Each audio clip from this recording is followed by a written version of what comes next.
This is a presentation of Northeast Streaming Sports.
Good morning, everybody, and welcome to the Philly Sports Guy Show.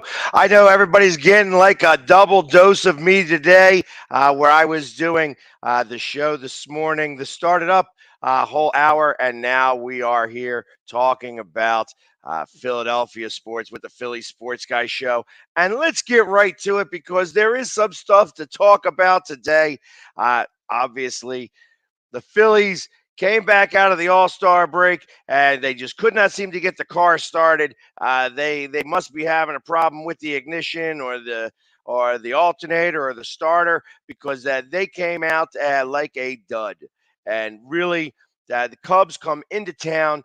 The Cubs have not won a series here, swept a season series in Philadelphia, I think since like 2000. I was reading something a little bit ago that it was like it's been a long time since the Cubs have been able to come in here and take care of business like they did this weekend, and the Phillies just kind of let them.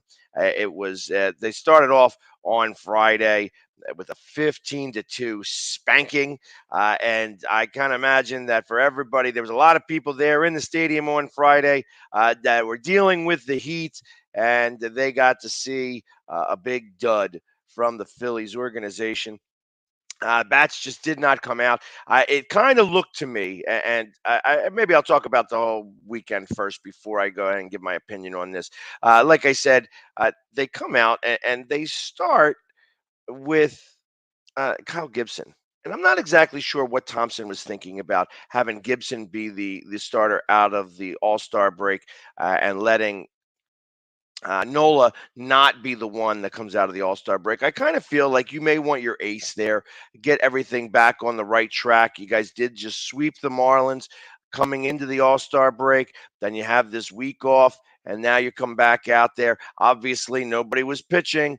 I know that they try to keep them on their rotation, and my thought is that Aaron Nola probably was supposed to pitch on that Thursday, which is why he got pushed back because they want to keep everybody on their schedule.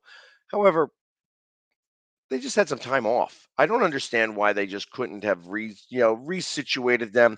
I mean, when you have a schedule's very specific. Sometimes you got to disrupt that schedule and get yourself back on track again. They could have done that very early this week. They could have given Nolan an extra day off, got him back into the rotation where his 5 days would have been starting on this Thursday. That did not happen. They start off with Kyle Gibson, and Kyle Gibson does pretty good for the first 4 innings. It was that extra third of an inning that really the wheels started to come off.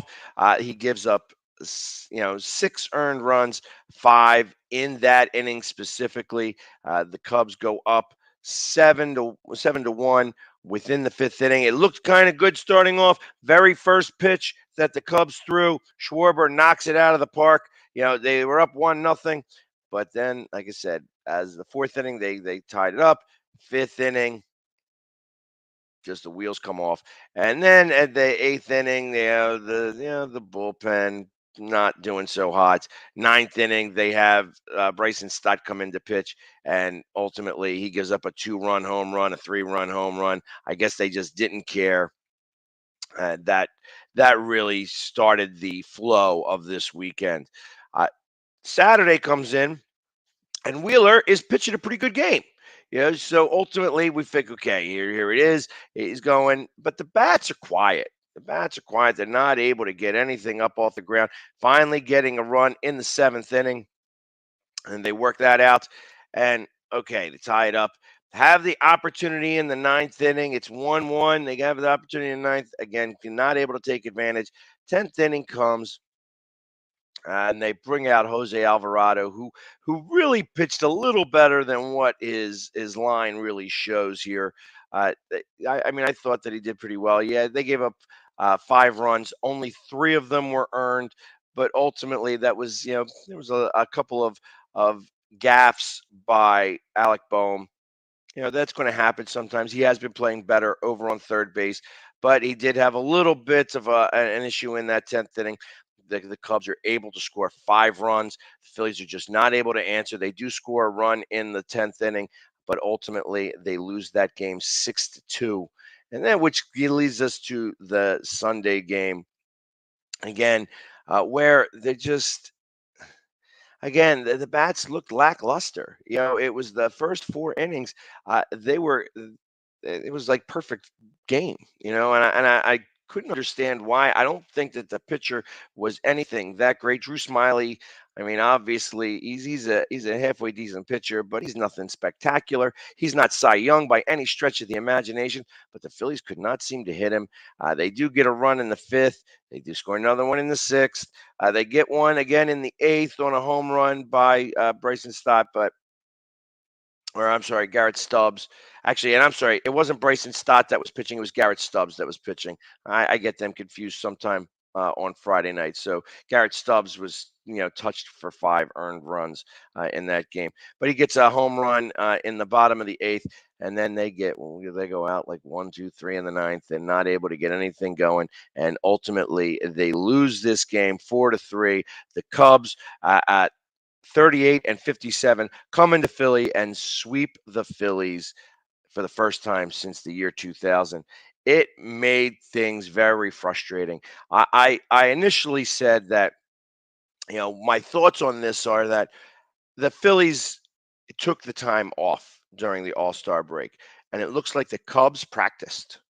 And I feel like that was the biggest difference, especially on Friday when, obviously, if you disregard those last 5 runs, which really it really should be, it was a 10-2 game. Doesn't make it any nicer, but ultimately, okay, yeah, you have that dud. Again, they were practicing. You guys took the time off, and it shows. The rust had to come off for that one game. To go to the second game and not give Wheeler any run support. Let me tell you, his name is not Aaron Nola. His name is Zach Wheeler, and you should hit for Zach Wheeler. Again, wasn't meant to be. Phillies only score really 1 run in the 9 innings. They scored that extra one in the 10th because they just didn't care about the guy on second base, and ultimately they lose that game 6-2, and then they complete the sweep yesterday. Again, the bats were just a little soft, and you can't continue to go with soft bats. We are about to go into a big series with Atlanta. Atlanta is starting to pull in much closer to the Mets, and ultimately, yeah, I feel like the Mets are starting to falter a little bit. They're running into some injuries. Obviously, their pitching is doing pretty good. Scherzer is still lights out. DeGrom is going to be back here any minute now. but their bats are soft up in New York, and I feel that they are coming back down to earth. It's only going to be a matter of the next 2 weeks or so before I think Atlanta overtakes the Mets and actually take the lead in the NL East. And that means the Mets are going to be the one in the wild card spot where we're going to be competing with. And we do have a few more games against them. I feel that there's a good chance that we would be able to overtake them. I'm not sure that this division is strong enough to have three teams in the playoffs this year, but anything is possible. And right now, I don't think the Cards are very strong. The Cards had their issues this week, also with the Reds. They lost 2 out of 3, so they are one game ahead of us. We do hold 2 games in hand, but as of right now, those 2 games on the Cardinals side were both wins. So we're going to need to get these wins when we can and continue. This is supposed to be the easy part of our schedule. It started off with the Cubs. Obviously, the Cubs are listless right now. They are definitely going to be sellers at the trade deadline. They're not playing very well, but you wouldn't have been able to tell this weekend in Philly because they seem to be doing the things that we needed to do, and the Phillies were not. So ultimately, we will see how things progress here. There's a 7 o'clock start tonight. Uh, we host the Atlanta Braves. We have Max Fried with a 10-3 record, 2.64 ERA, 109 strikeouts versus 20 walks and 119.1 innings, going up against Ranger Suarez, who I believe pitches really well, but he's only in there for 5 innings, which means that we're going to have to go to our bullpen. And I'm hoping that he makes it through the 5 innings, and maybe could possibly go longer. I know that he went 5 innings his last start, pitched great, didn't let up a run, and they pulled him early. He didn't have that many pitches, so I'm hopefully he was just one of those things where the manager said, maybe we're just going to pull you early so we can get our bullpen a little bit of work. And that was the case. But short of that, he's going up against Max Fried, like I said, who's got a 10-3 record and a 2.64 ERA. So these bats are going to have to get hot quickly against a really tough pitcher here.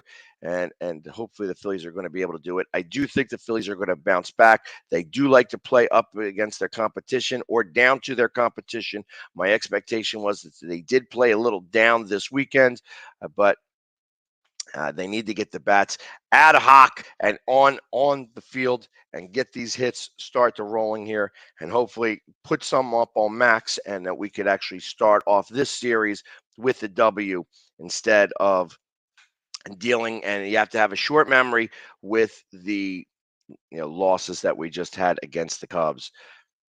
Other interesting news that happened with the Phillies this weekend.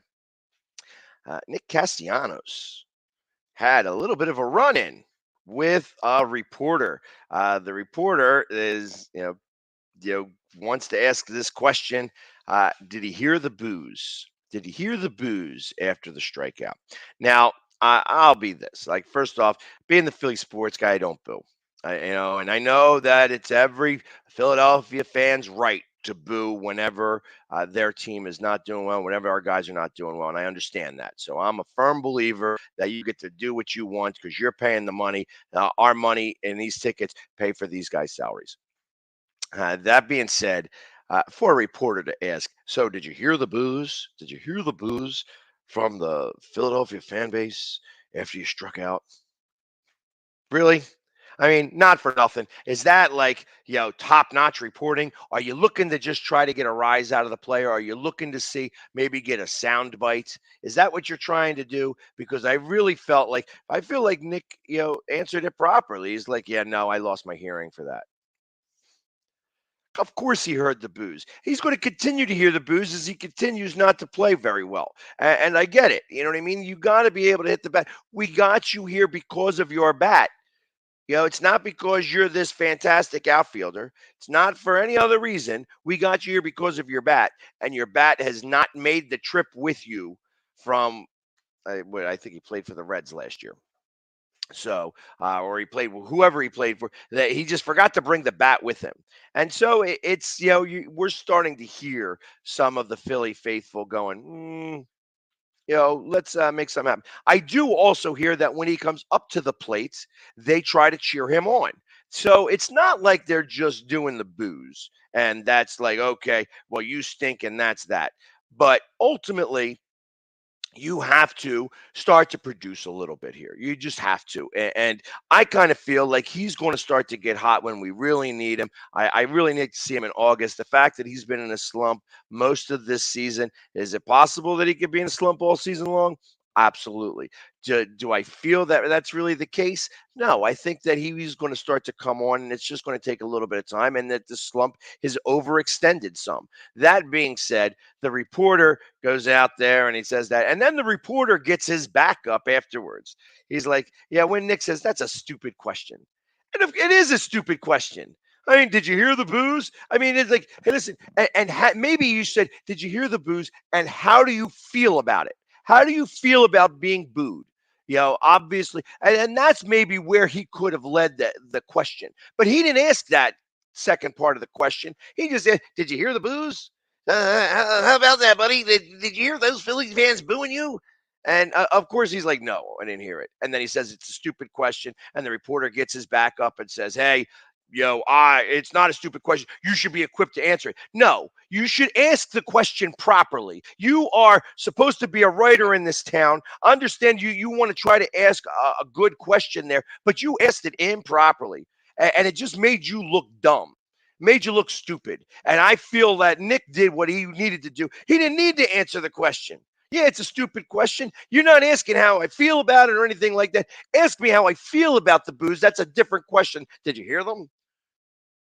Yeah, okay. Well, the fans don't know anything. You're trying to get a bite that maybe that you could start to push out there that gets you some love and get some hate on the player. I think the player did it right there. I feel that Nick did what he was supposed to. He answered the question properly by saying it was a stupid question, and that the writer got all offended, blah blah blah, and you had to have some Phillies personnel step in between the two because it was a ridiculous question. It was a ridiculous question, and that writer, should be a little bit of ashamed of himself. I know that he's a better writer than that, and he could ask better questions. Maybe in hindsight, he could have said, hey, I could have asked this question a little differently.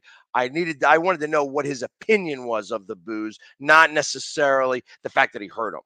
And maybe that would have been the better question to ask instead of how he did that.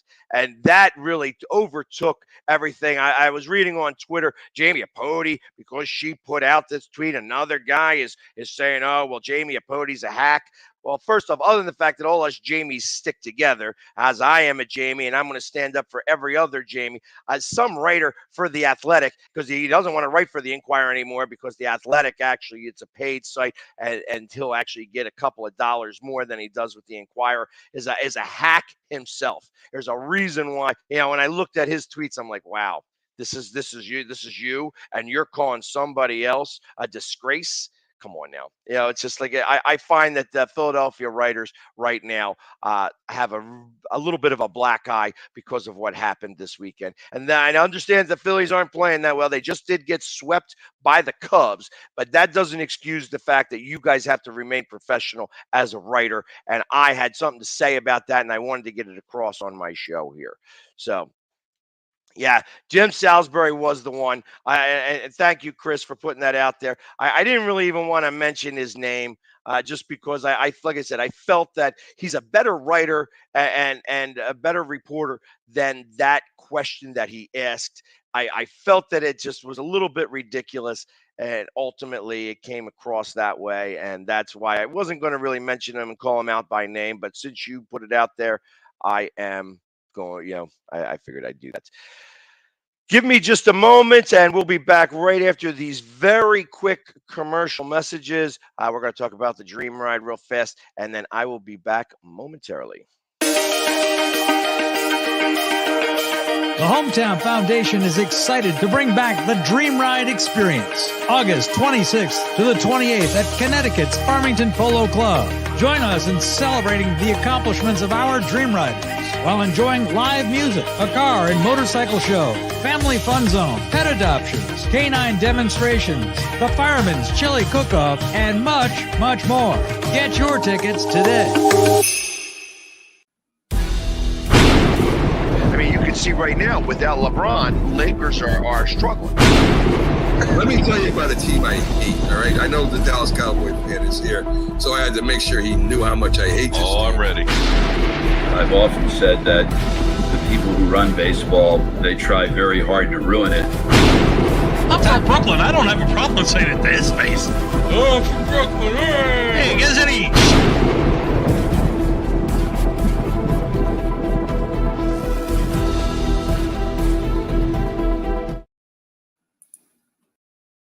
And we are back. As you could see, like I said, we are part of the Northeast Streaming Sports Network. This is typically on Roku at 9 o'clock in the morning. I decided to go ahead and put it on my pages today on Facebook, but it's not going to be here for very long. I do this every Monday, Tuesday, Wednesday. We may bring it up to 5 days a week, but you would be able to find this on our Roku channel. So please, go to Northeast Streaming Sports, both on YouTube or on Facebook, and subscribe to those channels where you would be able to see me all the time as I'm doing it live and not have to worry about the rebroadcast moving forward. The other thing I'd like to talk to you about is that Philly Sports Trips. They have a bunch of trips that are working on. We're going to every Eagles game. Arizona trip is getting booked up. We've already, I think, just about got one full plane. So if you want to get on that plane and not have to go and fly with just a bunch of other people that are going out there, possibly you're going to go with people from New York or whatever who's only going to be on that plane. You want to come with everybody who's going to be an Eagles fan going to the game. Go with Philly Sports Trips. They got a great golf outing that's going to be happening out there as well. You can find all the details, phillysportstrips.com/TPSG, and book your trip today. Like I said, not only Arizona, but we have close to 1,000 people going to Washington to watch Wentz, to introduce Wentz back to the NFC East. That's going to be a lot of fun as we move forward with that. Going back to the things that happened this weekend in sports in Philadelphia, the Philadelphia Union. Actually, I'm going to go a little bit before that. The Philadelphia Phoenix, the Ultimate Frisbee, the professional Ultimate Frisbee team in Philadelphia, played on Friday night against the New York Empire. Unfortunately, they were not able to get the win. The Phoenix that was there with clinching a playoff spot for the first time in 9 years, went up against the champion from 2 years ago and the team that is the only undefeated team in Ultimate Frisbee in the AUDL. They wind up losing this game. The final score was 24-19. It really is a fast-paced game. They do have another game on the 30th, so definitely come out. It's at the Philadelphia Super Site on 10th and Bigler. It's a great game. It's a lot of fun. There's no Phillies that day, so you'd be able to come out. It was cool at the park. There's a lot of wind, so it's not like overheated there, and it was a lot of fun. There was 500 people out to watch the Empire and the Phoenix battle out. And of course, the Empire was the one to complete their undefeated season this year. But it was a lot of fun being there, and I appreciate the Phoenix for inviting me out there, and you will see me out there on the 30th as well. In MLS, the Philadelphia Union took on the Orlando City, whatever they call themselves, and it doesn't matter what they call themselves. They went down to the Union 1-0. The goal by Gazdag in the 39th minute. The Union are with a record of 11 wins, 2 losses, and 9 draws, have come into a virtual tie with LAFC for the Supporter Shield. And for those people that do not know enough about soccer, in the MLS, the Supporter Shield is similar to the President's Cup in hockey, and wind up with the best record in baseball or football, like number 1 seed. They are first in the Eastern Conference, and they are in a virtual tie with LA with 41 points. So the Union, it looks like it's going to be, they're like a great team right now. Actually, they have 42 points. Let me scratch that. And they are looking to get their first MLS Cup ever, and would be the first bit of hardware that the Union have gone after. If you have not been to a Union game, you are missing out. It is very quick paced. It's only 2 hours of time to get, to watch the Union. They don't stop the clock. It is fully running, and in 2 hours' time, you get a full match. There's nothing else in sports that can match that amount of time. You go to a baseball game, you're like 4 hours. Hockey games are 3 hours. Basketball games, you have the first 2 hours, and then you have the last 2 hours, which equal the 5 minutes, the last 5 minutes of a basketball game.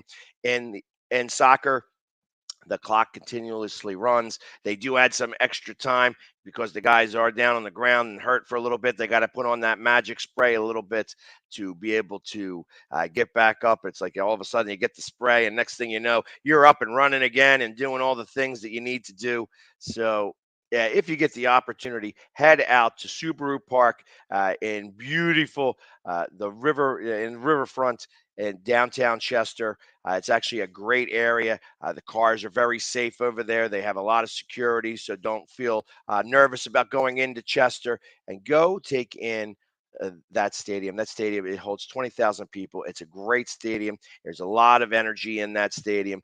You go into the Sons of Ben area, Philadelphia faithful on the Riverside, and they go nuts all the time. So it really is a lot of fun. So definitely, if you are looking for something to do inexpensively, you have the Phoenix, you have the Union. There are sports in Philadelphia that happen beyond the main four. So with the Phillies, they're going to be away. They're going to be in Pittsburgh this weekend. Hopefully, after winning 2 out of 3, or maybe even 3 out of 3 against the Braves, they're going to go to Pittsburgh, who is also not a very good team, but a gorgeous park out there. And we'd be able to take it. But since they're not going to be in town, go ahead and support your other Philadelphia teams the way that you know how. The Philly Sports Guy is going to be there. And really, there was some other things to talk about very quickly, as we only got a few more minutes left to go here.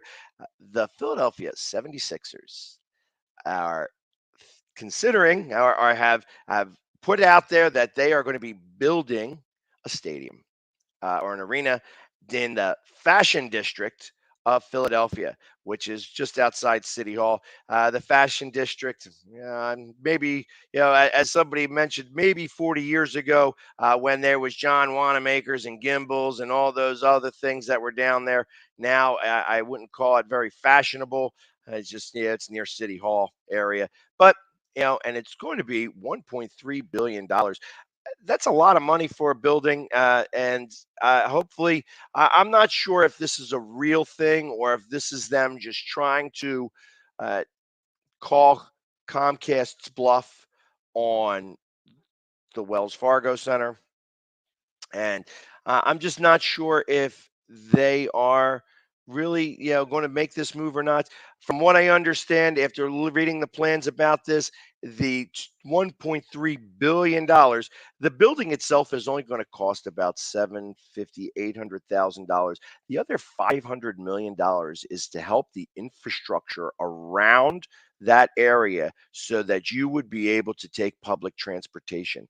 That $500 million would go get infused into SEPTA and be able to help out getting all of the traffic in and out of there with ease. And I tell you, if that's really the case, that is the one thing that they didn't really report about, because, of course, everybody's talking about, hey, we want to see what this building, we want to get this all started. Obviously, this is not going to happen until 2031. And the reason why it's going to be 2031 is because that's when the lease is up. They don't want to. They don't want to pay the lease anymore in the Wells Fargo Center, and I don't blame them. The Harris Group has got lots of money. Why not build their own stadium? And they're not using taxpayers' dollars to do so. So this is something that's going to be very interesting.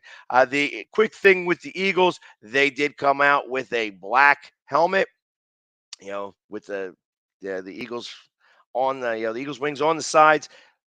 It'll be interesting to see. We're just waiting a year for the Kellys to come out, the Kelly Greens.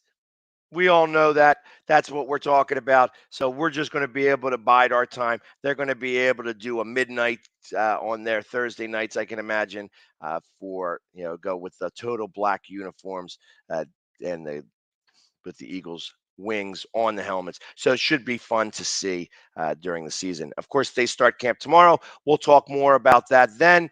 In the meantime, everybody have a fantastic Monday, and we will see you tomorrow at 9 a.m. Have a great day, guys.